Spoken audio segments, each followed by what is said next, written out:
The presentation is titled The World and the Urantia Book in the 21st Century.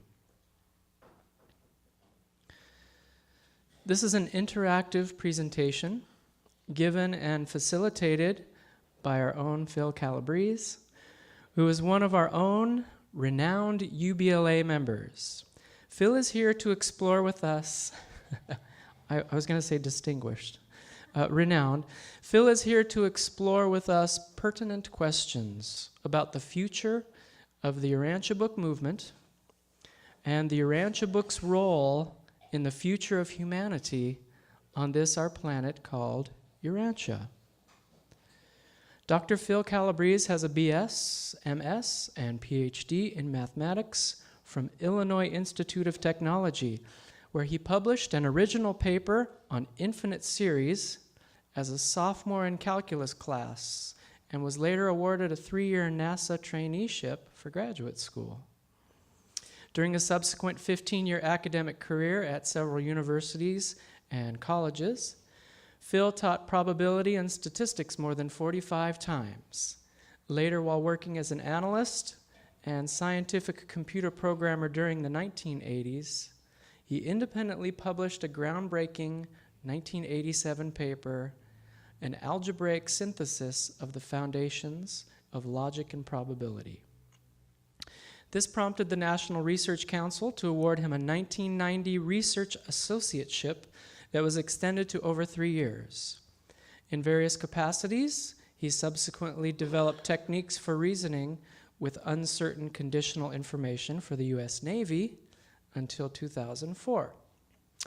And he recently applied his understanding of statistics to design a statistical test of the hypothesis that the Urantia Book was written by humans. This rigorous test was published in the summer 2013 edition of the Fellowship Herald. So Phil is here to help us find a new course for the Urantia movement. There's been much talk in the Urantia Book societies about where is the Urantia Book going, where is the Urantia Book movement headed. So Phil is going to help us to explore that. I'd like to introduce Dr. Phil Calabrese.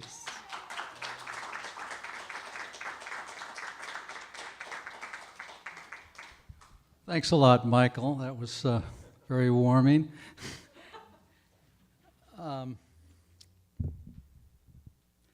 Let me see if I can get this to where I want it to be. There we go.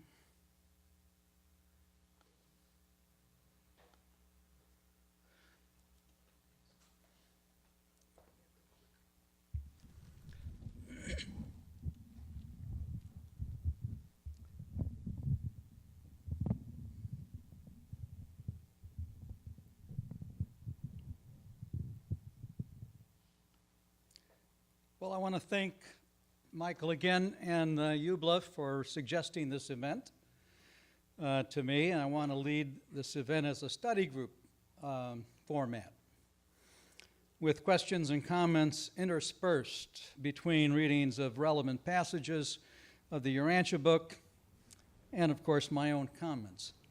And there will be time for extended comments and questions after you've seen the PowerPoint slides that I prepared on this theme, the world and the Urantia Book in the 21st century. Now, when I represent the Urantia Book, I've begun to put on a little emblem that my daughter made for me. When I, am speaking from the Urantia Book, I put this on. Doesn't mean that my speaking is any better than it would have been, but it looks good. And all right, now I guess I can move on to the next slide. Even prior to 1950, our indigenous cousins, known as Midwayers, who wrote Part 4, were telling us about our world Urantia quivering on the brink. In 2014, the world is over the brink.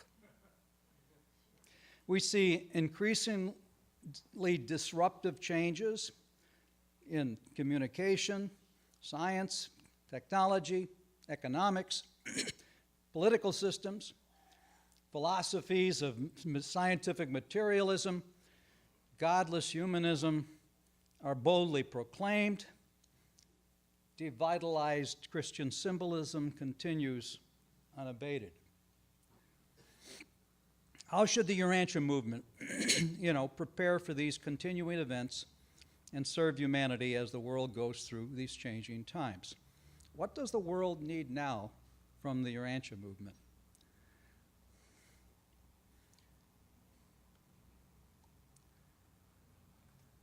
As I said, I'm going to ask people to read, so I'm not the only one speaking. And then let's see. Why don't I start with somebody here in the front row? Kermit, you want to try reading some of that? Mechanical inventions and the dissemination of knowledge are modifying civilization. Certain economic adjustments and social changes are imperative if cultural disaster is to be avoided. Keep going. Keep going. Religion has no new duties to perform, but it is urgently called upon to function as a wise guide and experienced counselor in all of these new and rapidly changing human situations.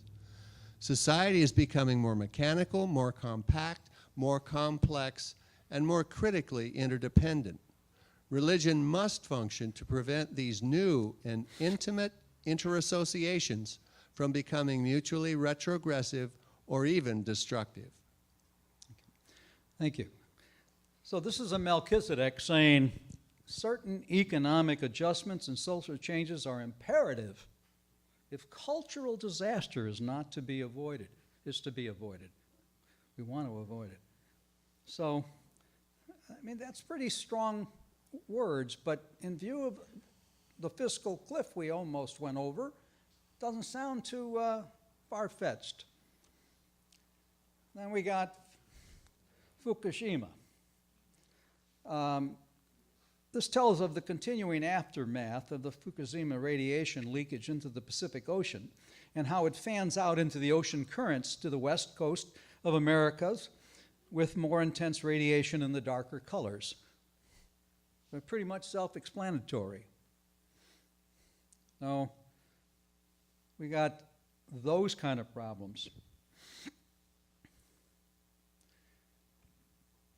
Well, this slide was meant to sort of give us a present situation, present status of the evolution of the Urantia movement. I may have missed a few things in there, but I think I've hit most everything.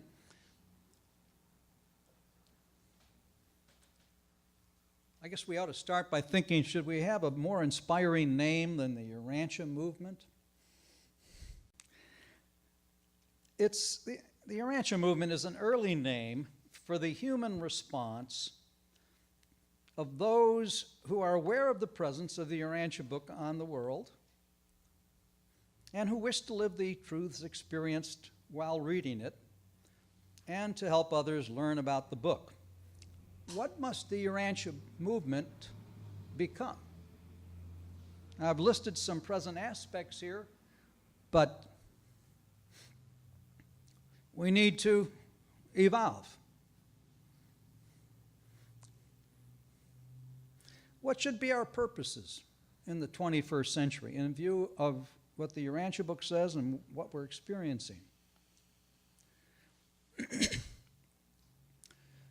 Robert, you want to read that about new vision of the Master's life? But paganized and social Christianity stands in need of a new contact with the uncompromised teachings of Jesus. It languishes for lack of a new vision of the Master's life on earth. A new and fuller revelation of the religion of Jesus is destined to conquer an empire of materialistic secularism and to overthrow a world sway of mechanistic naturalism. Thank you. So how does Eubla fit into this? Christianity languishes for lack of a new vision of the Master's life on earth. And it says a new and fuller revelation is destined to conquer an empire of materialistic secularism and overthrow a world sway.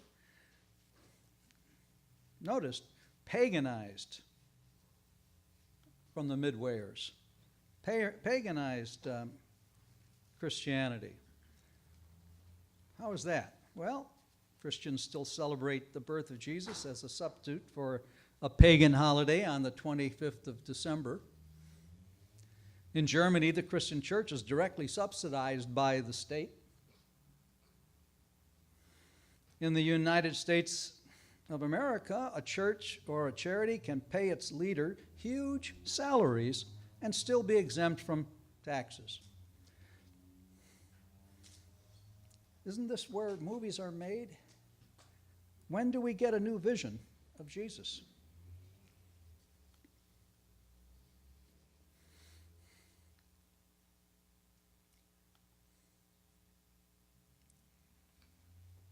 Some wisdom from the Urantia Book. What specifically does the Urantia Book say? And how can we use that to benefit humanity? For instance, it says the Christian church must quickly stop championing the established economic system if it is to survive. That's a pretty strong statement. And so we might be in for some bad times. Who would like to read this? Go ahead, Pat. From paper 99. The institutionalized church may have appeared to serve society in the past by glorifying the established political and economic orders, but it must speedily cease such action if it is to survive. Its only proper attitude consists in the teaching of nonviolence, the doctrine of peaceful evolution in the place of violent revolution, peace on earth, and goodwill among all men. Yeah, this sounds rather dire from a Melchizedek of Nebanon, as though we're in for some treacherous and disrupting times that will discredit any religious institution that is defending the status quo. Today's events are a constant reminder of violence erupting in parts of the world where there has been none previously.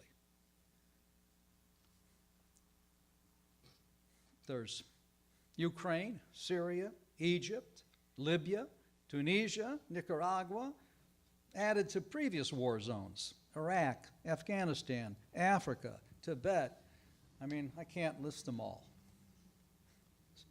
And it doesn't seem to be getting much better.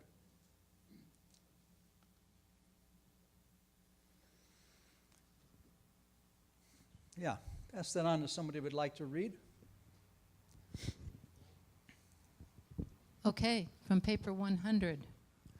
The world is filled with lost souls, not lost in the theological sense, but lost in the directional meaning, wandering about in confusion among the isms and cults of a frustrated philosophic era. Too few have learned how to install a philosophy of living in the place of religious authority. The symbols of socialized religion are not to be despised as channels of growth, albeit the riverbed is not the river. Thank you. This too from a Melchizedek of Nebanon. So will the Urantia movement provide what the world needs most?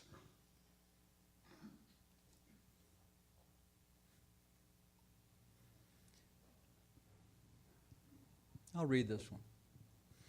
Morontia, mind and material. Out of his incomplete grasp of science, his faint hold upon religion, and his abortive attempts at metaphysics, man has attempted to construct his formulations of philosophy. And modern man would indeed build a worthy and engaging philosophy of himself and his universe, were it not for the breakdown of his all-important and indispensable metaphysical connection between the worlds of matter and spirit. The failure of metaphysics to bridge the Morontia gulf between the physical and the spiritual. Mortal man lacks the concept of Morontia mind and material. And revelation is the only technique for atoning for this deficiency in the conceptual data which man so urgently needs in order to construct the logical philosophy of the universe and to arrive at a satisfying understanding of his sure and settled place in that universe. Here is an urgently needed deficiency in the human conceptual data that the readers of the Urantia Book could improve. The world needs a new cosmology that can explain how human Morontia soul evolves to an increasingly spiritual state. As Jesus said, on mansion worlds constructed for this purpose.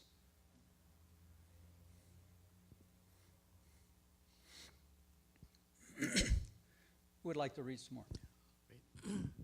The cult type of social organization persisted because it provided a symbolism for the preservation and stimulation of moral sentiments and religious loyalties. The cult grew out of the traditions of old families and was perpetuated as an established institution. All families have a cult of some sort.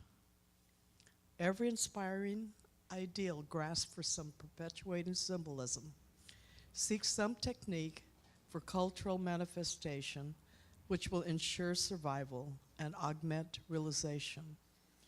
And the cult achieves this end by fostering and gratifying emotion. Thank you. I cannot do better than to quote the brilliant evening star that wrote paper 87, section 7. Notice the word gratifying, the expression gratifying emotion. You often don't think of, we don't want to be too emotional. We want to be real and realistic and down to earth and a lot of these things, and they're all important, but you can't do away with the emotion. And it's essential. So we need to have emotion. It has to be gratified, otherwise people won't show up.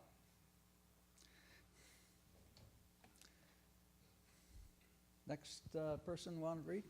From the dawn of civilization, every appealing movement in social culture or religion advancement has developed a ritual, a symbolic ceremonial. The more this ritual has been an unconscious growth, the stronger it has gripped the devotee. The cult preserves sentiment and satisfies emotion, but it has always been the greatest obstacle to social reconstruction and spiritual progress. Thank you. Notice the cult preserves sentiment and satisfied emotion. In the 21st century, after Jesus walked the earth, the greatest obstacle to the reception of this newest divine revelation, the Urantia Book, is the existing cults.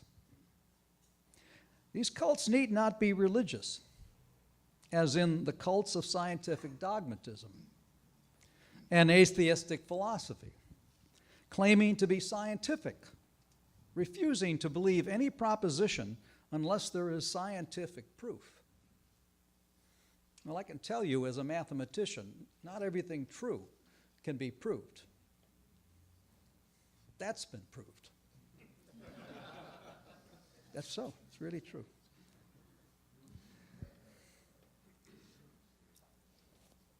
Someone else read?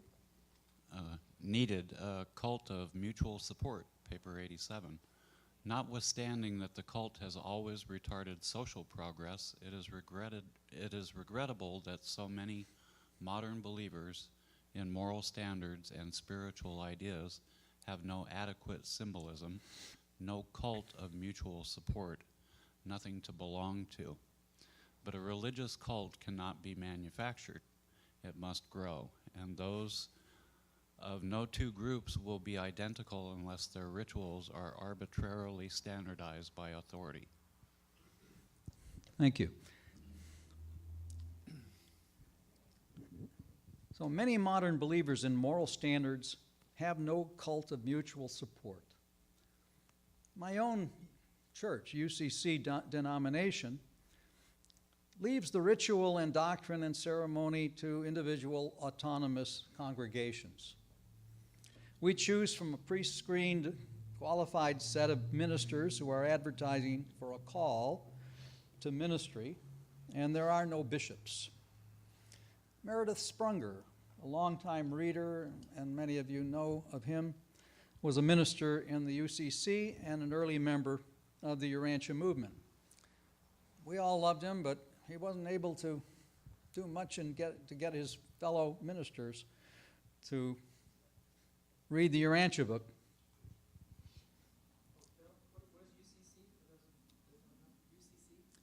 United Church of Christ.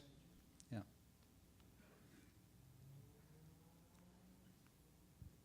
All right, another reader? From paper 87, the early Christian cult was the most effective, appealing, and enduring of any ritual ever conceived or devised, but much of its value has been destroyed in a scientific age by the destruction of so many of its original underlying tenets. The Christian cult has been devitalized by the loss of many fundamental ideas. Good. What underlying Christian tenets have been destroyed by science? How's about the virgin birth, the Eucharist as the literal body and blood of Jesus, hell as eternal punishment, original sin, and the need for an immaculate conception? You don't need immaculate conception if you don't have original sin. Salvation of humanity by the sacrifice of Jesus on the cross as a ransom to God for our sins. What can substitute for these destroyed tenets and symbols, or at least discredited ones in scientific circles?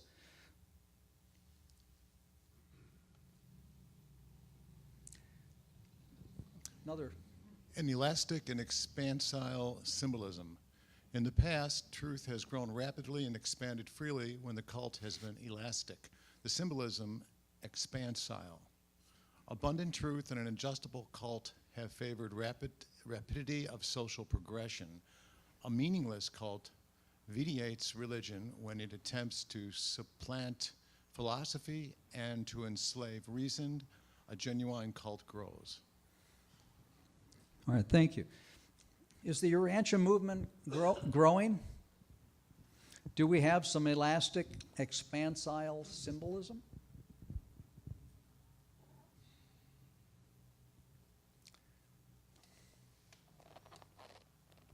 Yeah.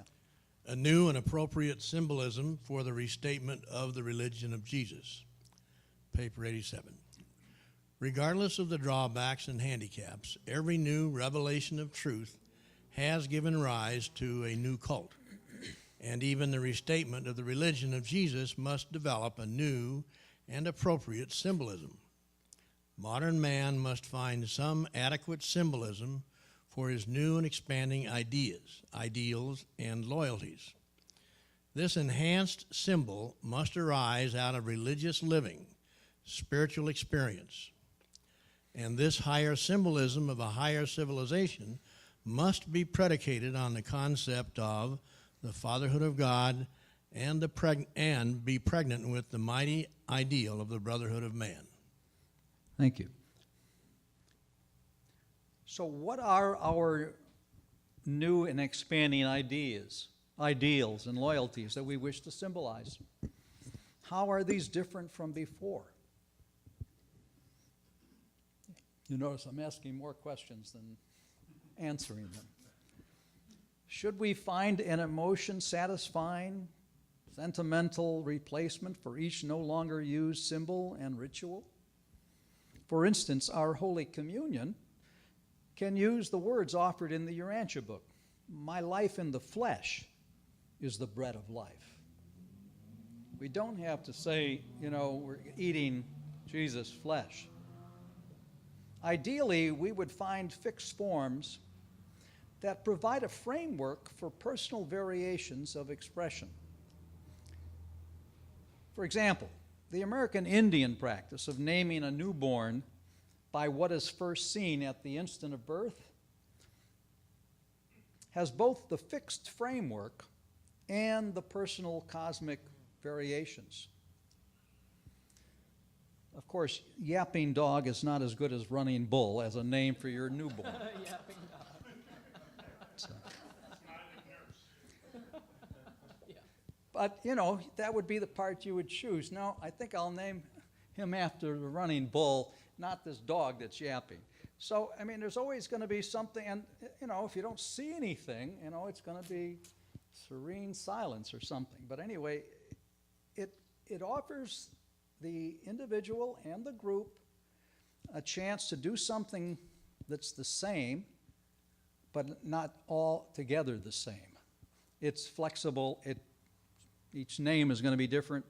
There'll be something new in every time. That's the kind of thing we need to look for, I believe, in coming up with more symbols. What the new cult must be. Paper 87. The old cults were too egocentric. The new must be the outgrowth of applied love.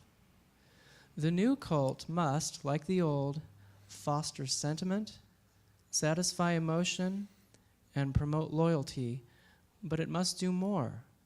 It must facilitate spiritual progress, enhance cosmic meanings, augment moral values, encourage social development, and stimulate a high type of personal religious living. The new cult must provide supreme goals of living, which are both temporal and eternal, social and spiritual. This brilliant evening star is asking for a lot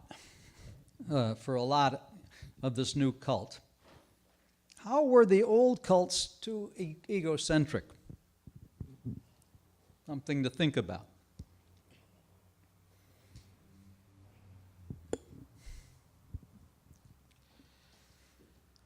No cult can endure and contribute to the progress of social civilization and individual spiritual attainment unless it is based on the biologic, sociologic, and religious significance of the home. A surviving cult must symbolize that which is permanent in the presence of unceasing change. It must glorify that which unifies the stream of ever-changing social metamorphosis. It must recognize true meanings, exalt beautiful relations, and glorify the good values of real nobility. Thank you. The new symbolism can be based on the temporal family while it promotes the supreme goals of the eternal family. Perhaps the Urantia movement should focus on developing a home-based religious schooling system along the lines of our neighboring planet's institution, as revealed in the Urantia Book, something they say we don't have.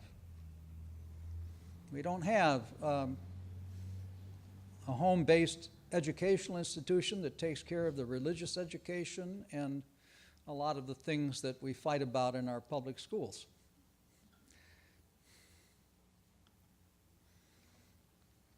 Another reader? Embodying a masterful mystery and concealing a worthful, unattainable. Are you too far away from that to read it? No, I can read it.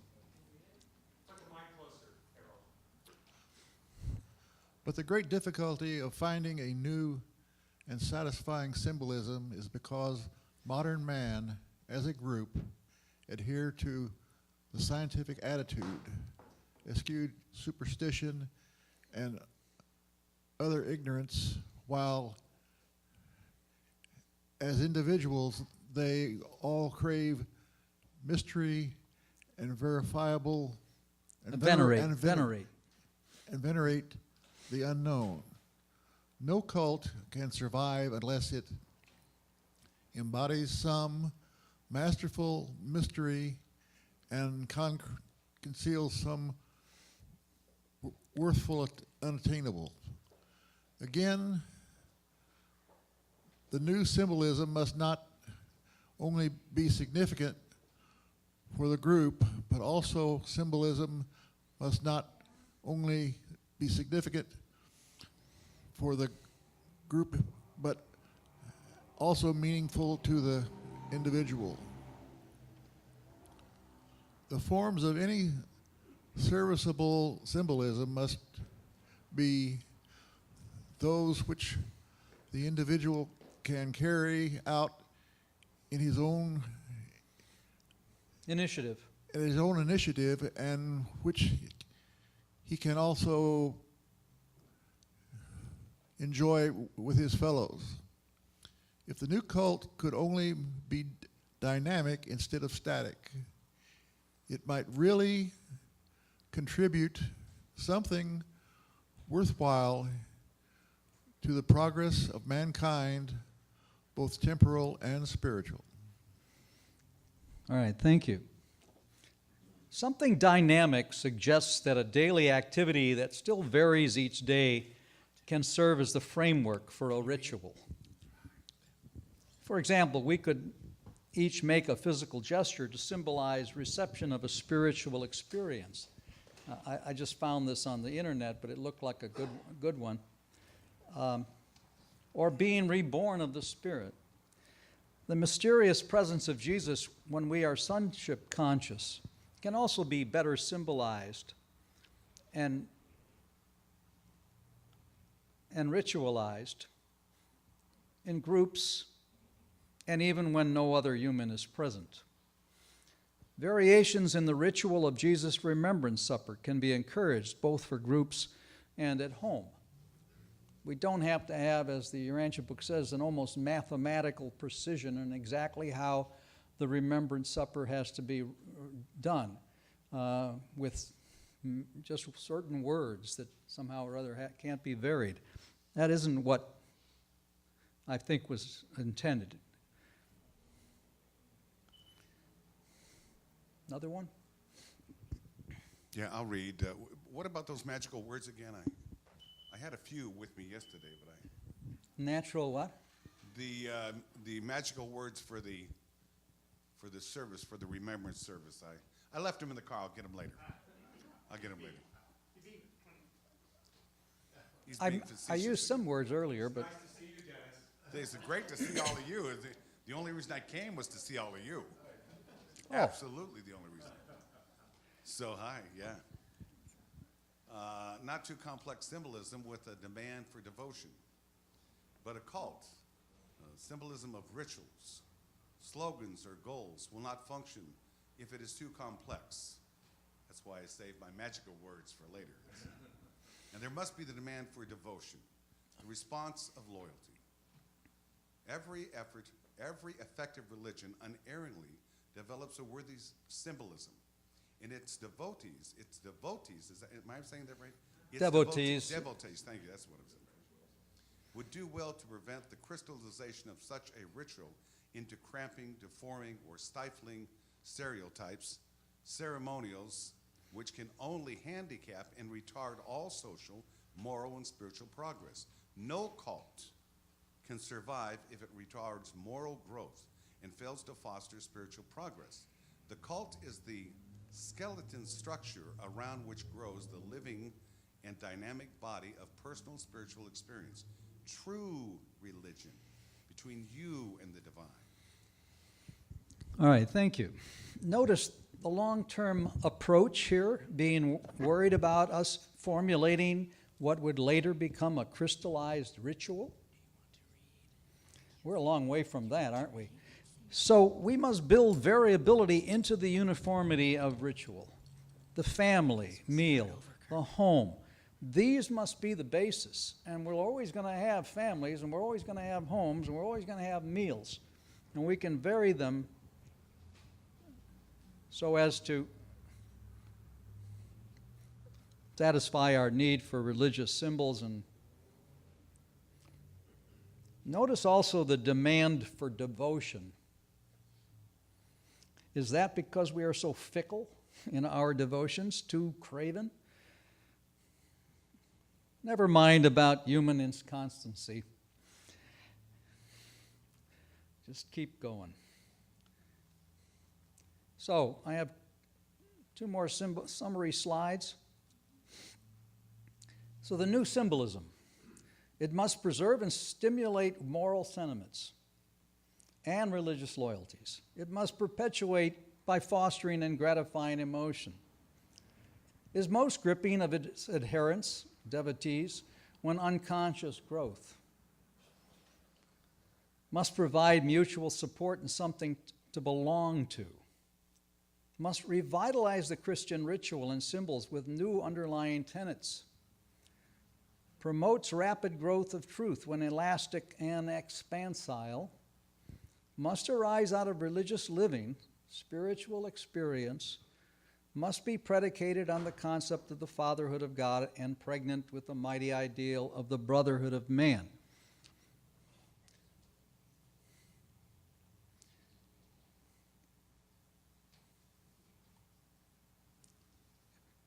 It must be the outgrowth of applied love. Foster sentiment, satisfy emotion, and promote loyalty. Facilitate spiritual progress. Enhance cosmic meanings. Augment moral values. Encourage social development. Stimulate a high type of personal religious living. Be based on the biologic, sociologic, and religious significance of the home. Symbolize that which is permanent in the presence of unceasing change. Embody some masterful mystery and conceal some worthful unattainable. Be significant for the group, but also meaningful to the individual. Should be dynamic instead of static. Not be too complex, after all of that. Include a demand for devotion, the response of loyalty, thus as a brilliant evening star of Lebanon. I have one more slide. And this one is a toast to God. To our Paradise Father, who together with the eternal Mother, Son, and infinite Spirit started it all, who gave us personalities with choices and individual inner spirits to guide us and eventually fuse with us. To his Paradise Creator sons and daughters who left Paradise to initiate evolutionary life, here in the times of space, and who are both present here now with us as our Holy Mother Spirit and the Spirit of Truth of Pentecost. To Jesus, for his life in the flesh, the bread of our eternal life. To all the spirits, semi-spirits, and resurrected mortals dedicated to our mutual spiritual progress, thank you, one and all, for our lives now and always. May we mortals here today rededicate ourselves to promoting the truths of the Urantia Book with our lives, and let us make smooth the riverbed of religious forms, symbols, and rituals, that the living waters of personal religious experience may more freely flow.